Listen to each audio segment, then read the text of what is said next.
Here's an interesting article from 1982, the time frame during which the industry started the commercial transition to urethane bowling balls. There's actually more history to the actual technological push for the new balls that most people, even the experts, don't know about. And that subject will be covered in an upcoming video. So here's the news piece that might provide a little added insight to the ball revolution of the early 1980s. Old rubber bowling balls are on the way out. If you're confused by the number, color, and styles of bowling balls currently on the market, you're not alone. An avalanche of bowling technology has angered some and left others totally bewildered. If there is a demon responsible for the introduction of the new bowling balls, it's the synthetic sealer urethane. Used by many bowling establishments as a lane sealer, the plastic-type substance has virtually replaced the once familiar lacquer which covered wooden alleys for so many years. Although less flammable and more durable than its lacquer predecessor, urethane has created problems of its own.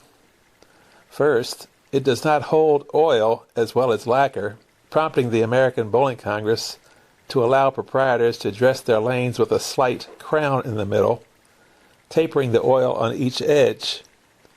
Prior to this allowance, all lanes were oiled evenly from gutter to gutter. However, oil applied to urethane in this manner tended to build up on the outer edges and dry out in the middle, creating a trough effect. Second, because urethane is harder than lacquer, it was discovered that conventional hard rubber bowling balls did not have as much grip on the new urethane surfaces as they did on lacquer.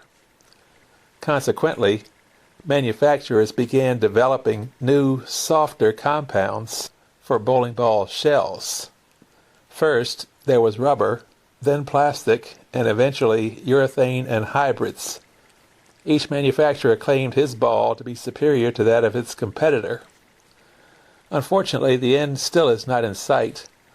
But while the technology onslaught has created a competition to be the first one on your block to have a new type bowling ball, it has also opened up a buyer's market of equipment to pick and choose from.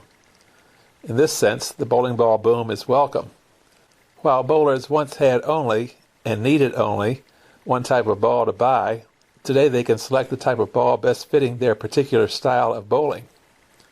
For example, if you are currently using a hard rubber ball and are bowling on a urethane surface which is usually fairly oily, you might consider changing to a plastic, urethane, or even soft rubber ball to give you better bite on the lanes. Virtually everyone at one time or another has used a hard rubber bowling ball. Most house balls are of this compound, but according to Merrill Pro Shop manager Dennis Elliott and Wausau bowling instructor Dean Day, unless you bowl exclusively on a lacquer finish, it's time to retire that old black sphere. The difference between a hard and soft ball depends on its outer shell and corresponding durometer reading. While all bowling balls may look alike, and if you've ever dropped one on your foot, feel alike, they are not. Elliott, like Day, recommends that a bowler looking for a different ball discusses bowling with someone knowledgeable in the drilling and proper fitting of bowling balls. When having a new ball drilled, bring your old one along, suggests Day. The scratches on the outer surface can tell a lot about the type of ball you throw and the problems you may be having. Also, make certain the person drilling your ball is familiar with your bowling style. A new compound bowling ball won't correct a poor delivery, although a properly fitted ball could improve your delivery tremendously. Unless you know exactly the type of weight and pitch you want in your ball, take the time to throw a few frames, allowing both you and the person drilling your ball to become better acquainted. After all, virtually anyone can drill a bowling ball, but not everyone can drill it right.